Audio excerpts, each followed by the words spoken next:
Your Excellency, the Vice President, Federal Republic of Nigeria, the Secretary to the Government of the Federation, my friend, my colleague, my sister, and the celebrant Hadiza, allow me to stand on protocol as already established. Today we gather not merely to mark a birthday, but to honor a life defined by purpose, courage, and an unwavering commitment to service. Hadiza Bala-Usman, at 50, represents more than the passage of time, represents a rare and disciplined journey through public life, one shaped by conviction rather than convenience, by principle rather than applause. Over more than 2 decades, she has stood at the intersection of civic advocacy and institutional leadership, proving that integrity and effectiveness need not be mutually exclusive in public service. From her early grounding in development practice, through her work in governance reform, to her leadership within some of Nigeria's most complex public institutions, Hadiza Bala-Usman has consistently demonstrated a clear doctrine of leadership. That public office is a trust, that delivery matters, and that courage is not optional. In 2014, following the abduction of the Civic schoolgirls, she co-founded the Bring Back Our Girls movement as a sustained civic intervention that gave voice to those young girls and made sure that their stories were told and their plight was never forgotten.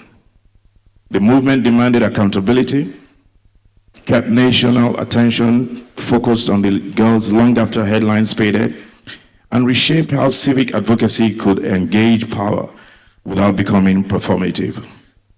It remains one of the most consequential civil society actions in Nigeria's recent history, both in scale and in endurance.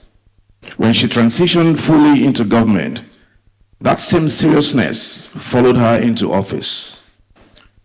As Chief of Staff to the Governor of Kaduna State, she played a central role in coordinating, executing, and enforcing government policies, ensuring that policy intent translated into action.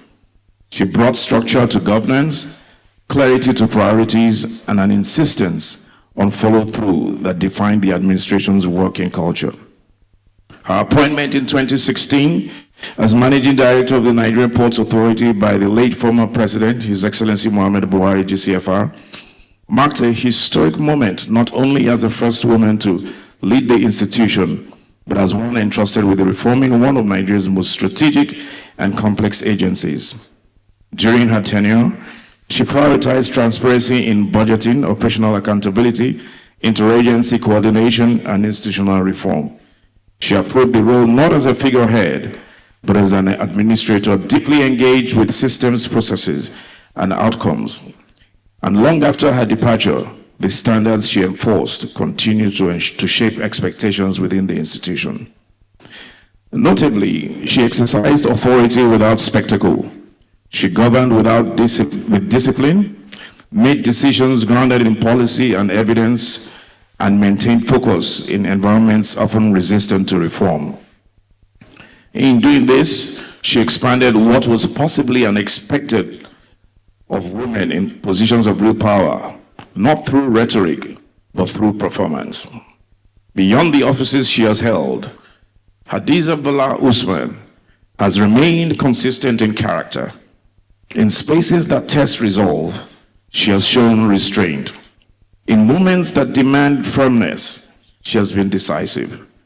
And in a public culture that often rewards excess, she has remained measured, serious, and deeply institutional in her approach.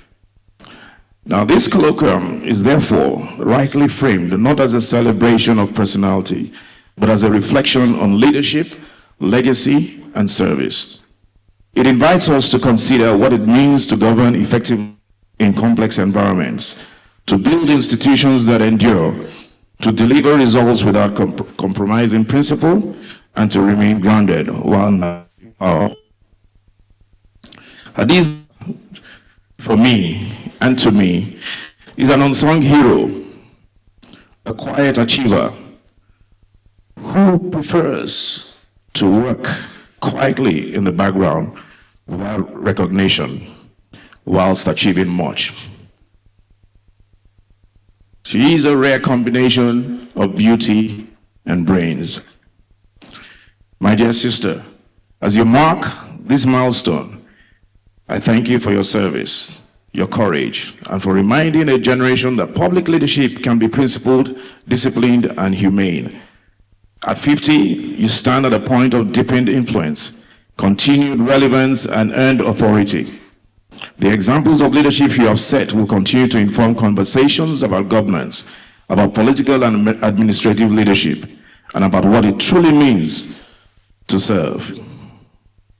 Hadiza, by nature of her job, works very closely with my office.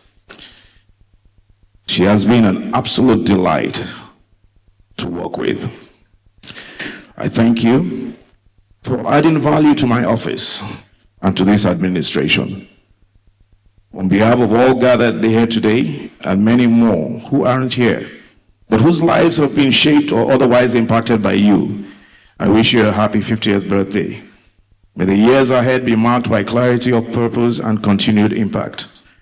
And may you live to enjoy many more years of peace, prosperity, good health, and the abiding grace of a loving God. I will, however, not leave this podium without a parting shot. You see, many of you may not understand the extent of closeness I have or the bond I share with Hadiza.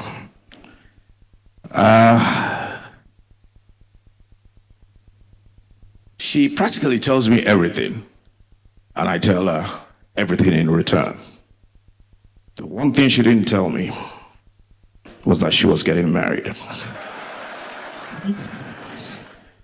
She was in my house on Christmas Day in Lagos. We sat together, we ate together, we felicitated together on Christmas Day. I made my feelings when she didn't tell me anything on that day. And she was married even then. I made my feelings known to her, and she was still explaining till today, asking for penance. You're forgiven, Hadiza. Happy married life.